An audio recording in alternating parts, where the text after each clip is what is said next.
Hello दोस्तों, स्वागत है आपके अपने YouTube चैनल एनसीईआरटी की पाठशाला में। दोस्तों, हम पढ़ने जा रहे हैं प्रतिरोधों का जो संयोजन है उसके बारे में। प्रतिरोधों का श्रेणी क्रम संयोजन हम पढ़ चुके हैं। आज हम पढ़ेंगे प्रतिरोधों का समांतर क्रम संयोजन। कौन सा पढ़ेंगे?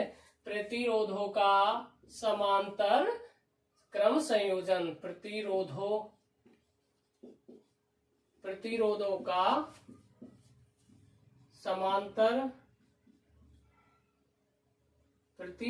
का समांतर क्रम संयोजन। संयोजन का मतलब होता है जोड़ना। क्या होता है? जोड़ना। यानी कि समांतर क्रम में प्रतिरोधों को किस प्रकार जोड़ा जाता है। समांतर क्रम में प्रतिरोधों को किस प्रकार जोड़ा जा सकता है। तो जैसे मान लो ये क्या है, कोई आपका परिपथ। ये क्या है? आपका कोई परिपथ है। क्या है ये? परिपथ है। इसमें कोई प्रतिरोध लगा है समांतर क्रम में। क्या लगाए हैं? प्रतिरोध लगे हुए हैं। क्या लगे हुए हैं? प्रतिरोध लगे हुए हैं समांतर क्रम में। पहला प्रतिरोध, ये कोई दूसरा प्रतिरोध है, और ये क्या है? कोई तीसरा प्रतिरोध है। क्या है? ये कोई तीसरा प्रतिरोध है।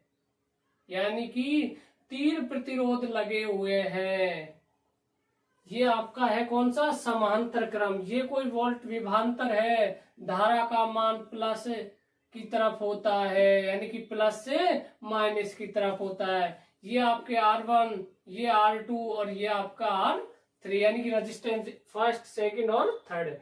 तो जो समांतर क्रम संयोजन होता है उसमें क्या होता है कि यानी कि कोई एक अक्ष से जो जितने भी प्रतिरोध लगे हुए हैं वो उनका जो पहला सिरा है वो किसी एक अक्ष से, यानी कि वो अक्ष मान लेते हैं हम कौन सा? एक्स।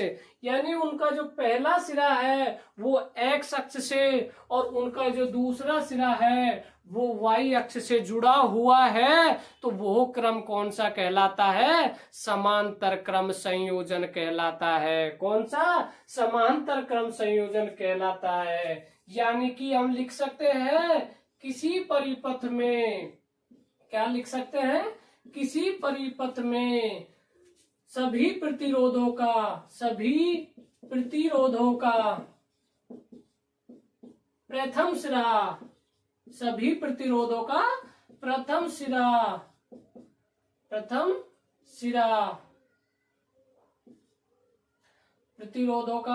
सिरा किसी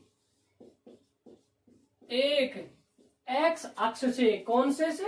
एक्स अक्ष से, तथा दूसरा सिरा वाई अक्ष से, कौन से अक्ष से? वाई अक्ष से जुड़ा है। तो इस क्रम को हम समांतर क्रम संयोजन कहेंगे। इस क्रम को कौन सा? समांतर क्रम संयोजन कहेंगे। यानी कि अगर किसी परिपथ में सभी प्रतिरोधों का प्रथम सिरा किसी एक अक्ष से, जो क्या है? एक्स है, एक्स अक्ष से, तथा जो दूसरा सिरा है वो वाई अक्ष से जुड़ा हुआ है, तो इस क्रम को हम क्या कहेंगे? समांतर क्रम संयोजन कहेंगे। किसी परिपथ में सभी प्रतिरोधों का प्रथम सिरा किसी एक अक्ष से, एक्स अक्ष से, तथा दूसरा सिरा वाई अक्ष से जुड़ा है, तो इस क्रम को समांतर क्रम संयोजन कहेंगे। यानी कि यहाँ कोई ये आपका एक कोई एक्स अक्ष है, ये कोई क्या है? एक्स अक्ष है, और ये आपका कोई वाई अक्ष है। यानी कि इन सब का एक यहाँ पे जुड़ा होगा एक अक्ष पर, और दूसरा वाई अक्ष पर जुड़ा है, तो इस क्रम को क्या कहेंगे? समांतर क्रम संयोजन कहेंगे। कौन सा क्रम? समांतर क्रम संयोजन कहेंगे। समांतर क्रम संयोजन का उपयोग हम अधिकतर कहाँ करते हैं? जैसे हमारे घरों में करते हैं। कहाँ करते हैं? हमारे जो घरों में हम करते हैं वो समांतर क्रम संयोजन का उपयोग करते हैं। यानी कि जितने भी हमारे परिपथ में जो रेजिस्टेंस लगे हुए हैं, हमारे घरों में जो रेजिस्टेंस लगे हुए हैं वो समांतर क्रम संयोजन में लगे हुए हैं। कौन से क्रम में? समांतर क्रम संयोजन में लगे हुए हैं। इस समांतर क्रम संयोजन है, इसमें क्या होगा कि जो आपका V का मान है, क्या होगा? जो V का मान है वो तो क्या होगा आपके, इस V का मान आपके क्या रहेगा? सेम रहेगा। क्या रहेगा? सेम रहेगा। लेकिन जो ये धारा का मान है क्या होगा? जो आपके वोल्टेज का मान तो कैसा रहेगा? समान रहेगा। लेकिन जो धारा है उसका मान क्या होगा? यानी कि जो यहाँ पे जो धारा होगी वो इस R1 की धारा और ये I2 पर जो धारा और I3 पर जो धारा होगी, यानी कि रेजिस्टेंस फर्स्ट पर जो धारा, रेजिस्टेंस 2 पर जो धारा, रेजिस्टेंस 3 पर धारा के बराबर होगी। तो हम कह सकते हैं I बराबर, हम क्या कह सकते हैं? I बराबर है I1 plus I2 plus I3। यानी कि इसमें जो प्रवाहित धारा है वो इन प्रतिरोध पर जो धारा का मान होगा वो दोनों कैसे होंगे? बराबर होंगे। कैसे होंगे? बराबर होंगे। और इस परिपथ में सभी जो रेजिस्टेंस है, प्रतिरोधों पर जो विभवांतर का मान होगा वो हमेशा कैसा होगा? समान होगा। कैसा होगा? समान होगा। तो हम ओम के नियम से यहां से लिख सकते हैं कि I बराबर क्या होता है? V अपॉन R होता है। क्या होता है? ओम के नियम से, ओम के नियम से, ओम के नियम से होता है I बराबर होता है V अपॉन R होता है। तो क्या हम I की जगह V अपॉन R लिख सकते हैं? तो देखो हम I की जगह V अपॉन R लिखेंगे तो V अपॉन R बराबर निकल के आएगा आपका V upon R1 plus V upon R2 plus V upon R3। Dash dash लगाने का मतलब है कि आपके और भी रेजिस्टेंस हो सकते हैं। यानी कि इसमें कितने भी रेजिस्टेंसों को हम जोड़ेंगे तो अगर वो समांतर क्रम में है तो इस प्रकार हम आगे उनको जोड़ते जाएंगे। तो यहाँ पर देखो V का मान इधर सब में सेम है और V इधर भी है, तो V क्या हम कॉमन ले लेंगे यहाँ पर। तो हमने V को क्या ले लिया? कॉमन ले लिया। बचा कितना? 1/R1 plus 1/R2 plus 1/R3। तो इस V से ये V कट गया तो जो आपका 1/R बचा, क्या बचा? 1/R बचा। 1/R का मान निकल के आया 1/R1 plus 1/R2 plus 1/R3। ये आपका फॉर्मूला बना समांतर क्रम संयोजन का। क्या बना? समांतर क्रम संयोजन का। यानी कि कोई भी प्रतिरोध, यानी कि कितने भी प्रतिरोध अगर आपके समांतर क्रम में जुड़े हुए हैं तो उनको इस फॉर्मूले से सॉल्व करेंगे। यानी कि उनका टोटल रेजिस्टेंस हमको निकालना होगा तो हमें क्या लगाना होगा? 1/R बराबर 1/R1 plus 1/R2 plus 1/R3। यानी कि जब भी प्रतिरोधों को हम जोड़ेंगे जो समांतर क्रम में दिए होंगे तो हम इस फॉर्मूले का उपयोग करेंगे। ये है आपके समांतर क्रम संयोजन का फॉर्मूला जो कैसे निकल के आया। हमें पता चला कि इसमें जो विभवांतर का मान होगा प्रत्येक रेजिस्टेंस पर कैसा होगा? समान होगा। कैसा होगा? समान होगा। लेकिन धारा का मान प्रत्येक रेजिस्टेंस पे कैसा होगा? अलग अलग होगा। धारा का मान कैसा होगा? अलग अलग होगा। वहीं अगर हम श्रेणी क्रम में देखें, वही हम अगर श्रेणी क्रम में देखें तो वहां पे धारा का मान तो समान होता था, लेकिन जो आपके विभवांतर का मान कैसा था, अलग अलग था। तो दोनों में क्या डिफरेंस हो गया, यही हो गया, यानी कि धारा का मान यहाँ पे क्या होगा, अलग अलग। समांतर क्रम में धारा का मान अलग अलग होगा और श्रेणी क्रम में धारा का मान एक समान होगा। तो अब हम करते हैं कुछ क्वेश्चन कि जो आपके इसमें क्वेश्चन आते कैसे हैं, जो आपके समांतर क्रम में जो क्वेश्चन हैं वो कैसे आते हैं। हमने श्रेणी क्रम संयोजन के क्वेश्चन हम कल कर चुके हैं जो पिछली क्लास में। आज करेंगे हम जो प्रतिरोधों का जो समांतर क्रम है, जो समांतर क्रम में अगर जुड़े हुए हैं प्रतिरोध, तो वो उन क्वेश्चनों को हम करेंगे। जो समांतर क्रम संयोजन का जो फॉर्मूला निकल के आया वो क्या बना, 1/R1 बराबर 1/R1 plus 1/R2 plus 1/R3। क्या बना, 1/R1 plus 1/R2 plus 1/R3। इसी प्रकार हम आगे जोड़ देंगे। क्या करेंगे, आगे इसी प्रकार हम जोड़ देंगे। तो देखो मान लो पहला क्वेश्चन आपके बनता है कि कोई भी, ये आपका क्या है, समांतर क्रम संयोजन परिपथ है। क्या है, कोई परिपथ है। ये क्या है, कोई परिपथ है। ठीक है, ये क्या है, कोई आपके परिपथ है।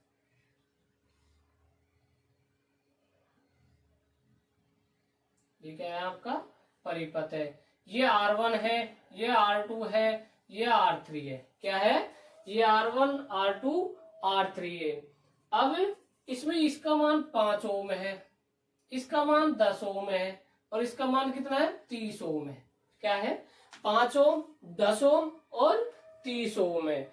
जो इसमें विभवांतर यानी कि जो बैटरी जो वोल्टेज सोर्स लगा है वो कितने का है, 12 वोल्ट का। कितने का है, 12 वोल्ट का। तो आपसे इसमें टोटल रेजिस्टेंस और धारा का मान पूछ सकता है। क्या पूछ सकता है, टोटल रेजिस्टेंस और धारा का मान पूछ सकता है। तो टोटल रेजिस्टेंस का जो फॉर्मूला आपको पता है, 1/R बराबर होता है 1/R1 plus 1/R2 plus 1/R3। ठीक है, तो 1/R1 हो जाएगा, R1 का मान कितना दिया है, 5 ओम, तो कितना हो जाएगा, 1/5। जो R2 का मान दिया है कितना, 10 ओम प्लस 1/10 ओम, यानी कि R2 का मान 10 है, R1 का मान कितना है, 5 है।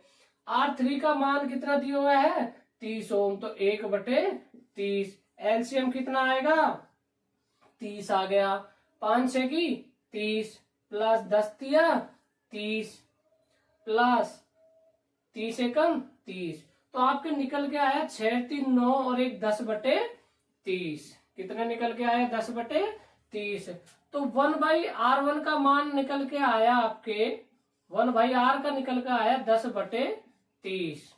तो R का मान अगर हम निकालेंगे तो क्या ये उल्टा हो जाएगा, यानी कि ये R का मान हमें चाहिए तो हम क्या कर देंगे, इसको उल्टा कर देंगे। तो क्या हो जाएगा, 30/10 हो जाएगा। तो जो R का मान होगा वो निकल के आएगा आपका 3 ओम निकल के आएगा। क्या निकल के आएगा आपका, 3 ओम निकल के आएगा। ये तो आपका जो टोटल रेजिस्टेंस है वो आपके निकला 3 ओम का। कितने ओम का, 3 ओम का। अब आपसे पूछ रहा है धारा का मान। क्या पूछेगा, धारा का मान। तो धारा का मान निकालने के लिए हम कौन से फॉर्मूला का यूज करेंगे, ओम के नियम से। ओम के नियम से क्या होता है, I बराबर V/R हो जाएगा। क्या हो जाएगा, I बराबर V/R हो जाएगा। तो I बराबर V/R होगा। V का मान हमें पता है, R का मान भी हमें पता है। तो I बराबर निकल के आएगा, V का मान है 12, कितना है, 12 है। R का मान है 3, तो I बराबर निकल के आएगा 4 एम्पियर की धारा। जो इसमें I है जो इसमें धारा का मान है वो कितना होगा, 4 एम्पियर होगा। कितना होगा, 4 एम्पियर होगा। और जो टोटल रेजिस्टेंस है आपकी वो कितना होगा, 3 होगा। कितना होगा, 3 होगा। अब आपसे इसमें पूछ सकता है कि R1 पर जो धारा का मान है, यानी कि इसमें वोल्टेज तो सब में समान जा रही है, वोल्टेज का यानी कि विभवांतर का मान तो सब में सेम है, लेकिन धारा का मान यहाँ पे 4 एम्पियर है, लेकिन सब में धारा का मान क्या होगा, अलग अलग होगा। धारा का मान क्या होगा, अलग अलग होगा। तो यहां निकाल लेंगे हम, I बराबर क्या होता है, I बराबर होता है V/R होता है। क्या होता है, V/R होता है। V कितना दिया हुआ है, 12 वोल्ट का। V का मान कितना दिया है, 12 वोल्ट है। और जो R1 का मान दिया हुआ है वो कितना है, 5 ओम। कितना है, 5 ओम। तो 5 दूनी 10, 5 चौको 20, यानी कि 2.4 एम्पियर की क्या है, इसमें धारा है। क्या होगी, 2.4 एम्पियर की। जो पहले वाले प्रतिरोध है इसमें जो धारा का मान होगा वो होगा 2.4 एम्पियर। कितना होगा, 2.4 एम्पियर। इसी प्रकार R2 में जो धारा का मान होगा, R2 में जो धारा का मान होगा तो I2 बराबर हो जाएगा 12 बटे R2 का मान है 10, तो यानी कि निकल के आया 1.2 एम्पियर। क्या होगा इसका मान, 1.2 एम्पियर होगा। तीसरे में जो धारा का मान होगा, रेजिस्टेंस जो R3 है, तो I3 बराबर हम निकालेंगे 12 बटे 30। कितना हो जाएगा, 12 बटे 30। तो निकल के कितना आएगा, 3 से इसको काटेंगे कितना आएगा, 4 आएगा। कितना आएगा, 4 आएगा। लेकिन है नीचे एक 0, तो क्या लिख सकते हैं, 0.4 एम्पियर। कितना लिख सकते हैं हम, 0.4 एम्पियर। तो जो धारा का मान होगा इसमें होगा 0.4 एम्पियर। अब इस जो धारा का मान होगा वो इस टोटल धारा के बराबर होगा, यानी कि प्रत्येक रेजिस्टेंस यानी कि प्रत्येक प्रतिरोध पर जो धारा का मान होगा वो उसमें प्रवाहित धारा के बराबर होगा। तो हमको क्वेश्चन को चेक कर लेते हैं, तो देखेंगे 2 4 6 और 4 10, कितना हो गया, ये 4 2 6 और 4 10, 2 और 1 3 और 1 असल का कितना होगा, 4, यानी कि 4.0 एम्पियर की धारा इसमें प्रवाहित है। यहाँ पे भी 4 एम्पियर की धारा प्रवाहित है, यानी कि ये हमारा क्वेश्चन क्या है, बिल्कुल सही है। कैसा है हमारा क्वेश्चन, बिल्कुल सही है। यानी कि 4 एम्पियर की हमने इसमें धारा प्रवाहित करी और 4 एम्पियर की हमें टोटल धारा निकल के आई। टोटल जो रेजिस्टेंस निकला वो कितना था, 3 ओम था। और धारा कितनी, 4 एम्पियर की। हमने अलग अलग जो रेजिस्टेंस है उस पर धारा का मान भी क्या अलग अलग निकाल लिया। ये था आपका एक क्वेश्चन। इसी प्रकार हम क्वेश्चनों को कर सकते हैं। अगर आपको रेजिस्टेंस दिए होंगे तो टोटल रेजिस्टेंस आपसे पूछेगा समांतर क्रम में। टोटल रेजिस्टेंस के बाद में आपसे पूछ सकता है धारा का मान। टोटल धारा का मान के बाद में प्रत्येक रेजिस्टेंस पे धारा का मान आपसे पूछ सकता है, यानी कि जो प्रत्येक प्रतिरोध है आपका, यानी कि हर प्रतिरोध पर धारा का मान अलग अलग पूछ सकता है। क्या पूछ सकता है, धारा का मान अलग अलग पूछ सकता है। अब देखते हैं अपन नेक्स्ट क्वेश्चन। क्या देखते हैं, नेक्स्ट क्वेश्चन। अपना नेक्स्ट क्वेश्चन यानी कि जो अगला क्वेश्चन होगा वो है कि मान लेते हैं ये कोई क्या है, ये एक परिपथ है। क्या है, एक परिपथ है। क्या है, एक परिपथ है, प्लस माइनस। इस परिपथ में एक तो यहां एक रेजिस्टेंस तो ये ऐसे लगे हुए हैं समांतर क्रम में। कैसे लगे हुए हैं, समांतर क्रम में लगे हुए हैं। कैसे लगे हुए हैं? समांतर क्रम में लगे हुए हैं। ठीक है। उसके बाद में दो रेजिस्टेंस यानी कि R1 और R2 तो ये लगे हुए हैं, और तीन रेजिस्टेंस इसमें यहां पे लगे हुए हैं। कहां लगे हुए हैं? यहां पे लगे हुए हैं।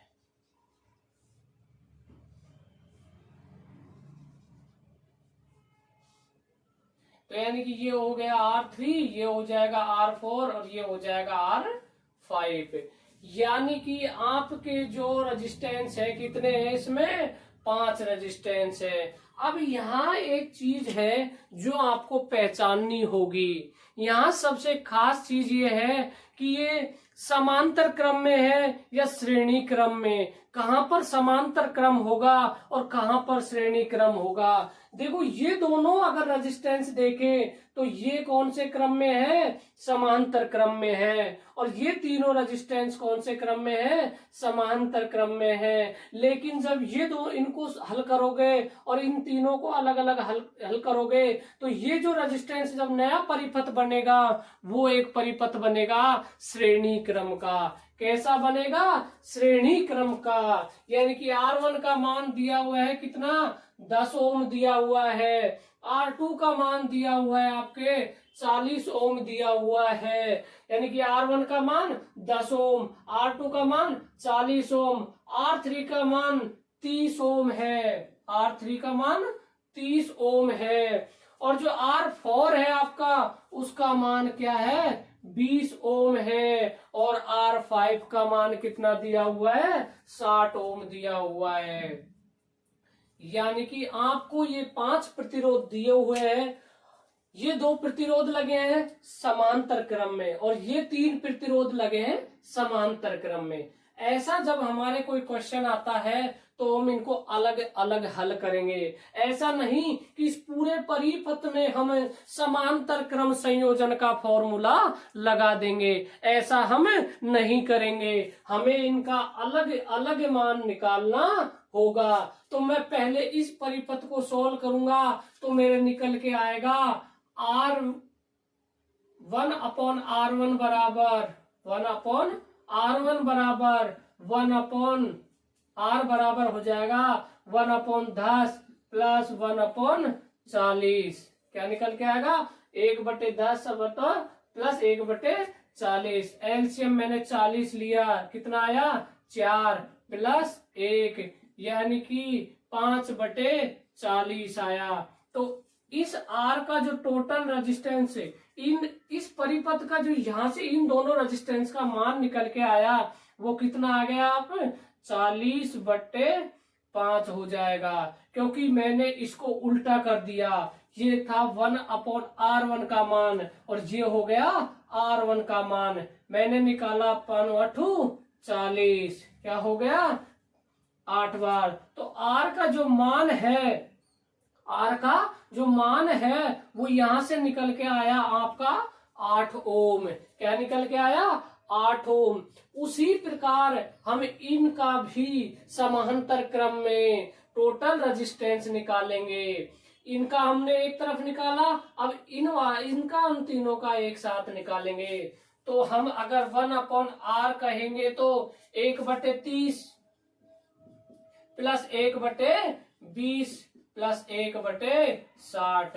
एलसीएम लिया तो 60 आया, 2 प्लस 3 प्लस 1 आया, यानी कि 6 कितना आ गया? 60 आ गया। काटा, इसको काटा तो 1/कितना आया? 10 आया। कितना आया? 1/10। ये था 1/R का मान। तो 1/R का मान ये था, तो R का मान लिखेंगे तो हम इसको क्या कर देंगे? उल्टा करेंगे। यानी कि जो आपके इस वाले R का मान निकल के आया वो क्या निकल के आया? 10 ओम। कितना निकल के आया? 10 ओम। हम इसको ये वाले R को और ये वाले R को अब क्या करेंगे? जोड़ लेंगे। क्यों? क्योंकि देखो अब जो आपका परिपथ है, वो कुछ इस प्रकार बन जाएगा। कैसे बन जाएगा? कुछ इस प्रकार बन जाएगा। जैसे हमने इसको सॉल्व किया। तो अब जो आपका नया परिपथ बनेगा वो कुछ इस प्रकार बनेगा, जैसे मान लो ये कोई बैटरी का जो लगा रखा है, इसके बाद में ये तो रेजिस्टेंस 1 हो गया, ठीक है, और ये रेजिस्टेंस आपके 1 हो गया। तो इस रेजिस्टेंस का मान, टोटल रेजिस्टेंस का मान निकल के आया था कितना, 8, और इसका मान कितना निकल के आया था, 10। और जो आपको इसमें जो यहाँ आपका आर जो ये निकल के आया 10 और ये निकल के आया आर कितना, 8। अब मेरे को ये बताओ, क्या ये अब जो परिपथ बन रहा है क्या ये श्रेणी क्रम का परिपथ है या नहीं है? ये जो परिपथ बन रहा है क्या ये श्रेणी क्रम का परिपथ नहीं बना था क्या? अब देखो, इसका पहले प्रतिरोध का दूसरा सिरा है और इस दूसरे प्रतिरोध का पहला सिरा क्या आपस में एक दूसरे से जुड़े हुए हैं या नहीं? तो यहाँ ये अब जो नया परिपथ बनेगा वो बन गया हमारा श्रेणी क्रम का। तो हम अब इस श्रेणी क्रम में जोड़ेंगे तो फॉर्मूला लग जाएगा कि R1 प्लस R2। तो जो टोटल रेजिस्टेंस निकल के आएगा वो 10 प्लस 8 बराबर यानी कि कितना हो जाएगा, 18 ओम का हो जाएगा। कितना हो जाएगा, 18 ओम का हो जाएगा। तो जो टोटल रेजिस्टेंस है वो कितना निकल के आ गया, 18 ओम निकल के आ गया। कितना निकल के आ गया, 18 ओम। जो इसमें विभवांतर का मान दिया हुआ है वो 12 वोल्ट की कोई बैटरी लगा रखी है। कितने वोल्ट की, 12 वोल्ट की बैटरी लगा रखी है। अब आपसे इसमें टोटल प्रतिरोध पूछे तो आप बता सकते हो कितना है, 8 ओम का। कितने, इसमें टोटल 18, जो रेजिस्टेंस टोटल रेजिस्टेंस है वो कितना हो गया, 18 ओम का हो गया। कितना ओम का हो गया, 18 ओम के टोटल रेजिस्टेंस है। अब देखो, जो आपका अगर इसमें टोटल रेजिस्टेंस का मान पूछे तो आपके निकल के आया कितना, 18। कितना निकल के आया, 18 ओम। कितना निकल के आया, 18 ओम निकल के आया। अगर अब आपसे इसमें पूछ सकता है टोटल धारा का मान, क्या पूछ सकता है, धारा का मान। तो I बराबर क्या होता है, I बराबर होता है V अपॉन R होता है। क्या होता है, I बराबर V अपॉन R होता है। यानी कि I बराबर हम लिख सकते हैं V का मान 12 वोल्ट है और R कितना है, टोटल 18 है। कितना है, 18। 6 दूनी 12, 6 तिया 18, यानी कि I का मान निकल के आया 2/3। कितना निकल के आया, 3। 10 मानो लगाया, कितना आया, 3 6 की 18, यानी कि 0.666 एम्पियर। तो हम इसे लिख सकते हैं 0.67 एम्पियर।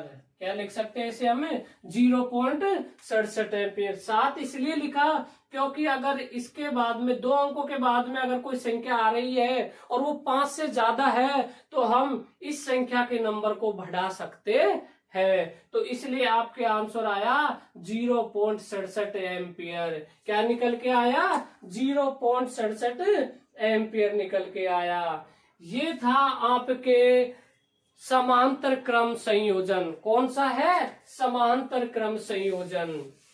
कौन सा क्रम है, समांतर क्रम संयोजन है।